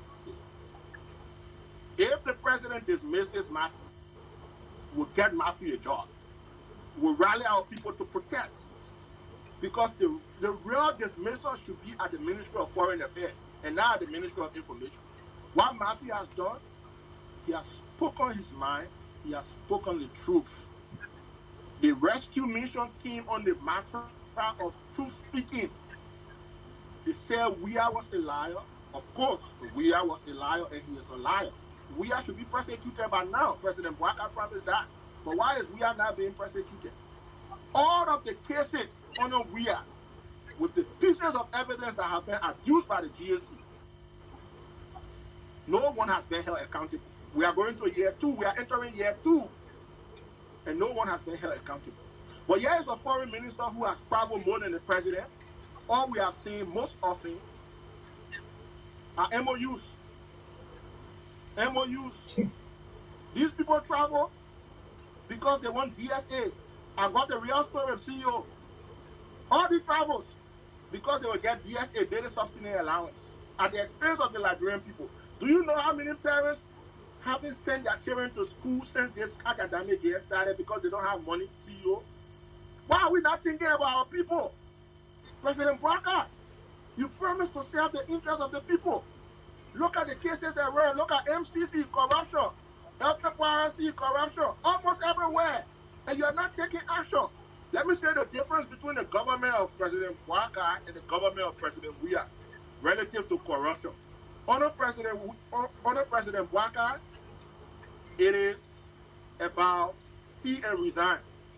SAR. Under President Weah, it is about see and remain. SAR. See and remain and see and resign. That's the difference. After 1 year under President Barker. So you can see under President Barker, he will compel you to resign. Nothing comes out of it. No prosecution, no accountability. Impunity is on the rise. You see under President Weah, he will say, okay, remain but give my share. That's the difference. And where are we going with this CEO? You fought for this president. You use your platform. This platform was very instrumental in educating our people and shifting our opinion towards the rescue agenda. Today, they call panelists on this platform opposition to the government. How can this platform be an opposition to the government? Or how can panelists on this platform be opposition to the government? Well, it was this very same platform you used to come to power. How does that make sense? Right. So, Linford, you heard Martin Colley crying like a baby on Spoon Network, and they are angry because their names were called. People like Louis Brown getting fat job. They did the work. They're not getting a job. He was put on access what recovery. He did absolutely nothing. And now the guy they gave the Liberian people, they all now crying wolf. They don't have access to President Barker no longer. So they are crying. See the hypocrisy in these young people in Liberia. They were told that this man could not do the job. They were told, and they decided to go with him. I think there was a parable given by Alexander Cummings. Say, if you go to a village and you see an old man and a young man, and you get one colors in the village, who will you give that colors to? Will you give it to the 80-year-old man, or you give it to the 25-year-old man? And they knew all that.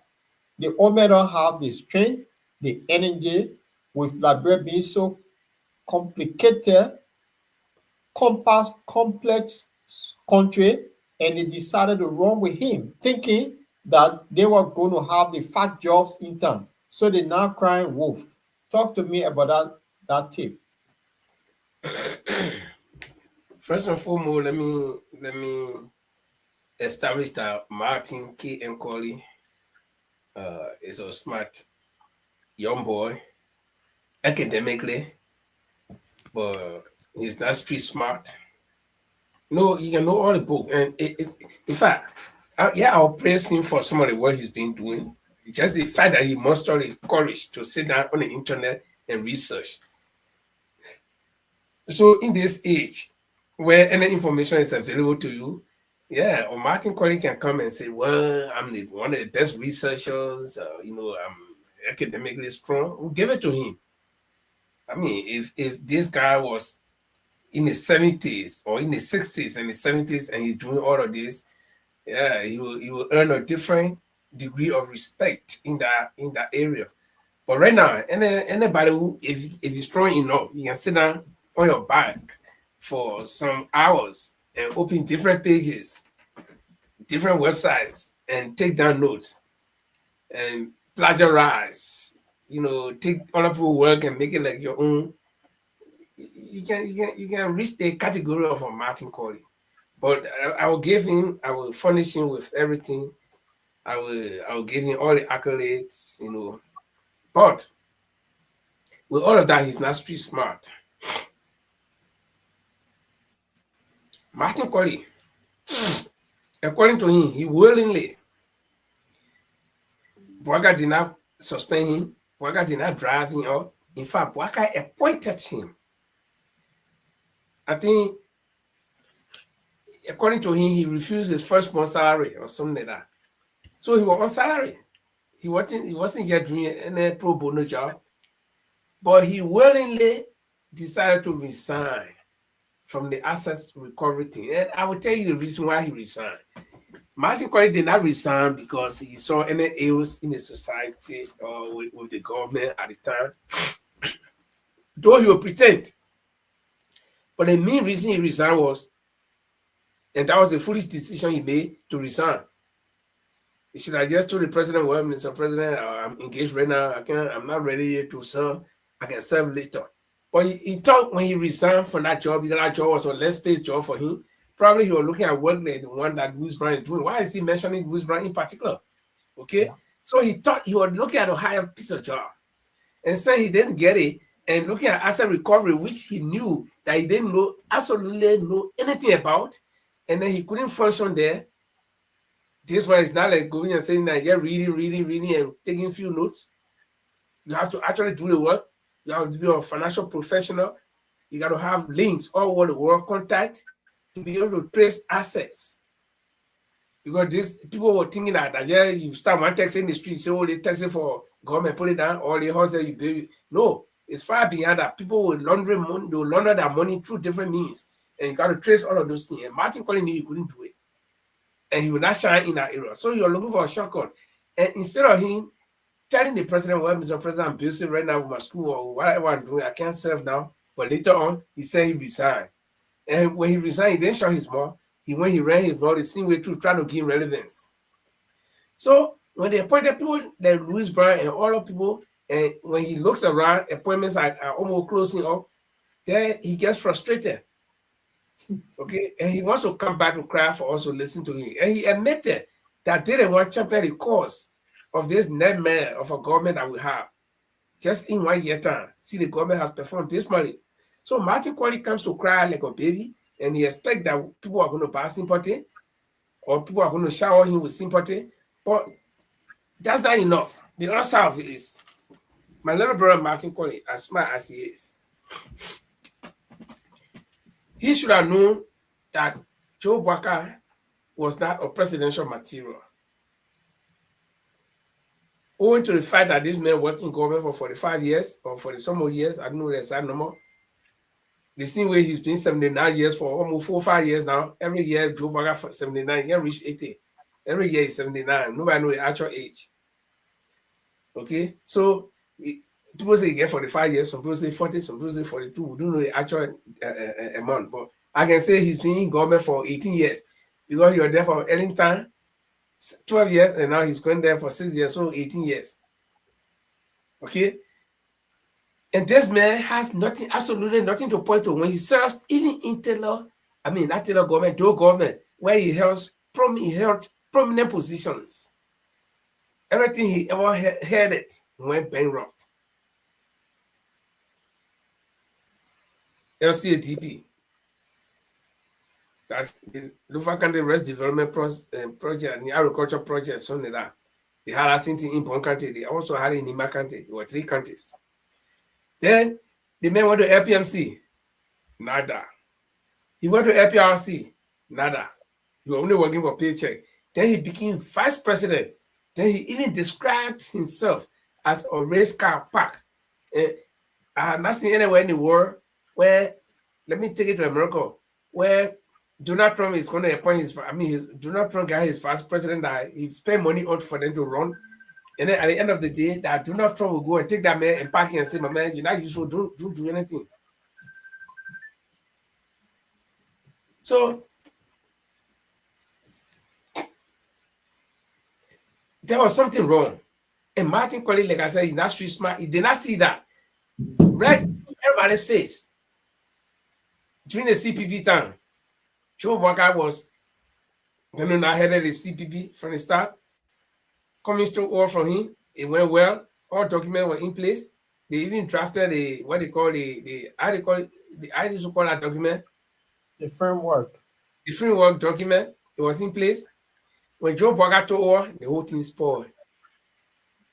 That alone would have taught anybody lesson. So for Martin Colley now to come and say, this is not what they signed up for. What did you expect? Yeah? If you plant pepper, do you expect to reap tomato? But wait, that's not enough. Paul, you soon come in. That's not enough. Let me give you this analogy. You walk in a bush, you grab this young lion baby, and you brought it to town. You start to feed it. And then the lion grows big and it starts to attack people, attack you. And you say, oh, this is not what I expected. When you know lion is dangerous. Or you go and grab the boa constrictor or the python or any dangerous snake from in the bush, you bring it in the town and you begin to bite people. Then you say, no, this is not what I expected. My friend, education is different from being smart. So Martin, we agree that this is not what you expected, but you should have read between the lines. And this is where education comes into play with being smart. So to sit down on the internet and make all the research and collect all the data and put it out there, we are not discovering anything. You are only researching things that other people have done. And then you go around that you're one of the smartest guys. Yeah, we'll give it to you. You know, in the land of the blind, the one army is a king. Or country like Liberia, where people do not even read. Even if they read, they don't understand anything. One guy who will go and open book and do all this is a genius. Or Paul come in. So, Linford, I mean, you said it well, you lay your premise well about Martin Colley being smart. But one thing that he forgot to do, because before they started supporting Joseph Boyka, I remember him going behind a lot of people talking about they didn't have PhD, they didn't have this degree. But then how come he didn't do his research on President Boyka? Why he left that one out? Because I can put out something here that was done by Obe, who also supported Joseph Boyka. Look at this on the screen, Linford. Yeah. This Obe who supported Joseph Boyka. So he said, I told Liberian for Joseph Boyka, aka Joseph Boyka, is a Sierra Leonean. There is no history of naturalization. He had no parentage in Lofa or any part of Liberia. He has built $20 million estate in Freetown, not in Liberia.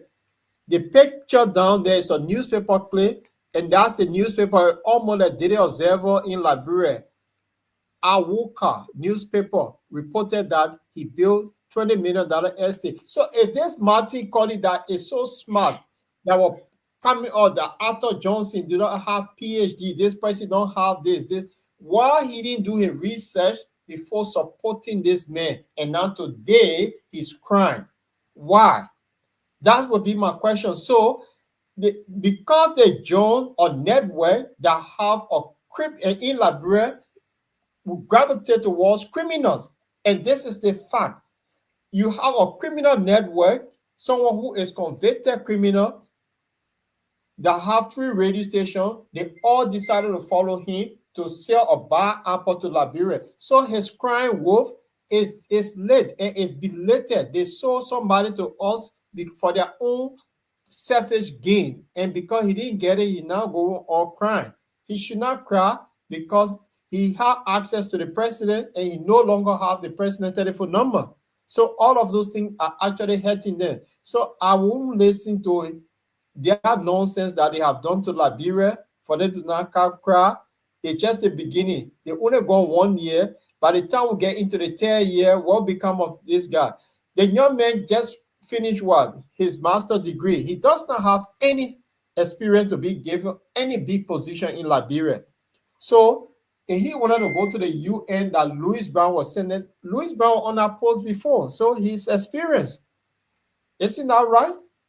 The woman after Sarah Besto, she was in UN working, she held big position.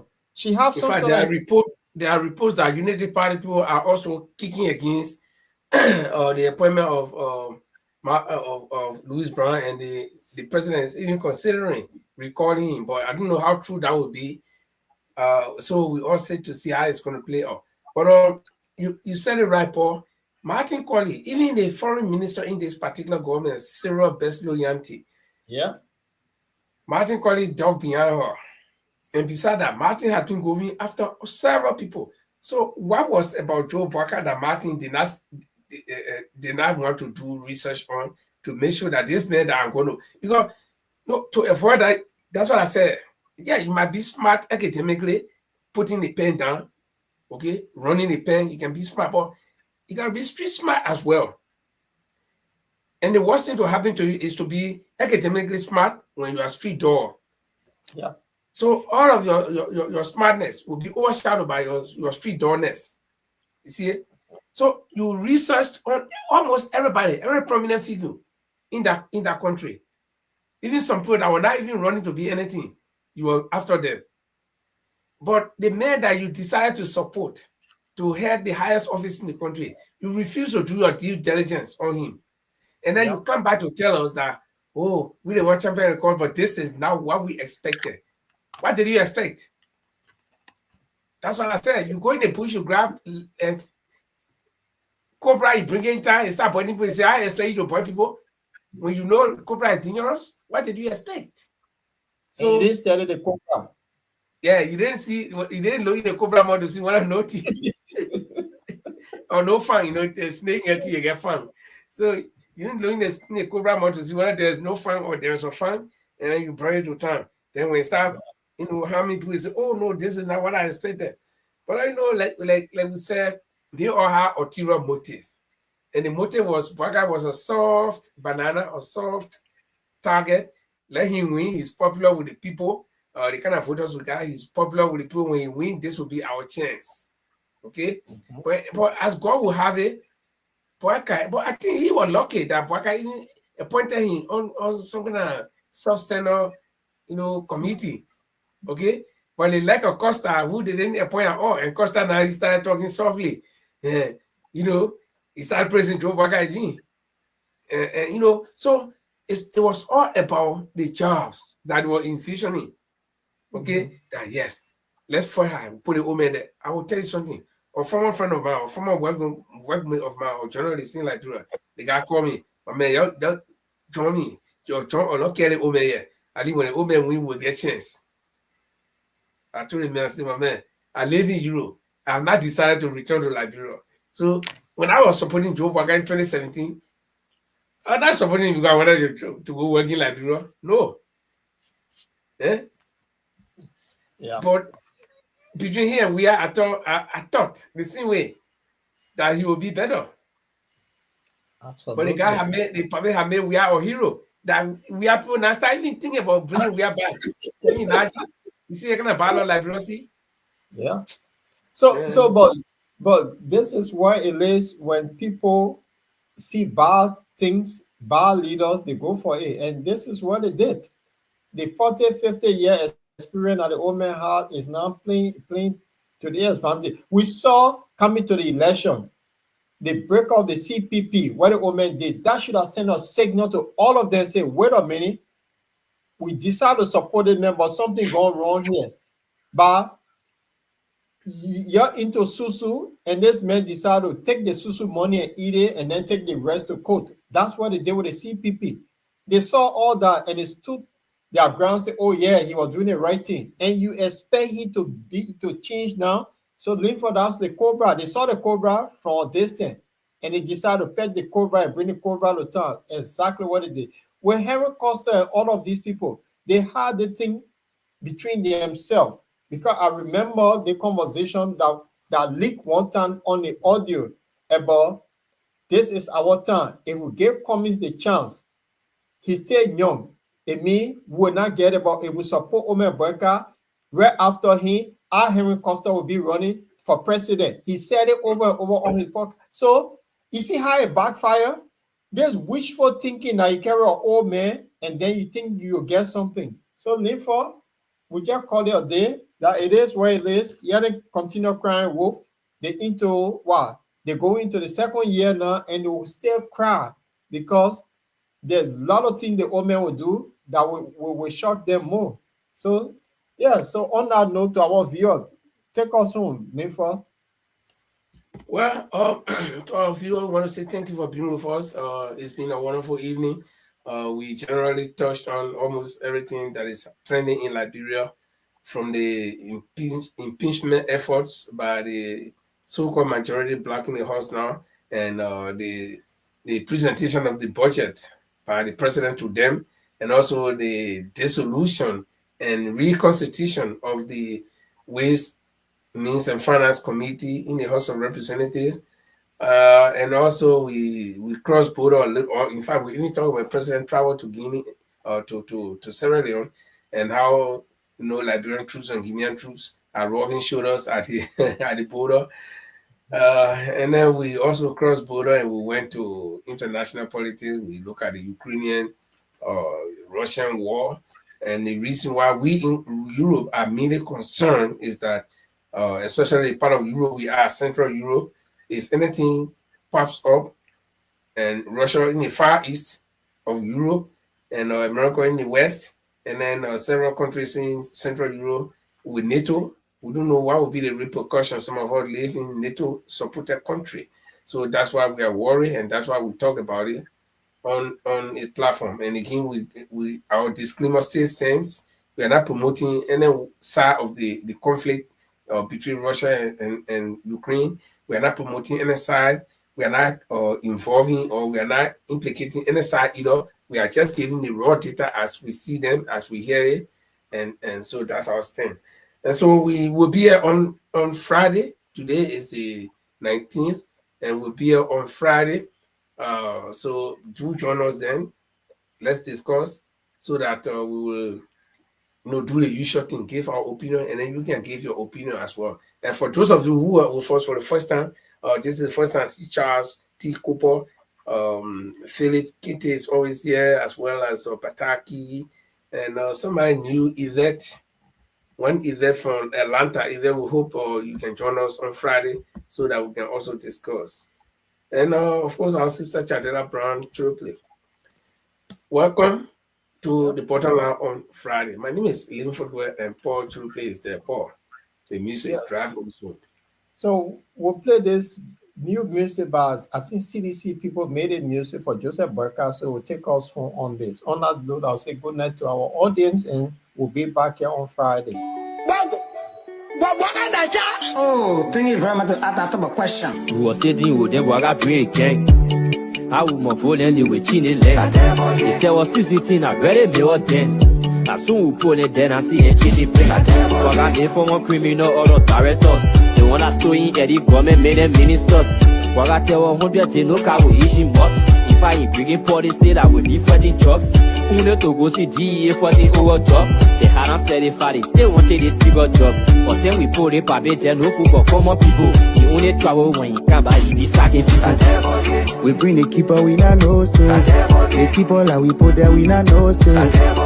We bring the keeper, we not know, say. The keeper that we put there, we not know, say. We bring the keeper, we not know, say.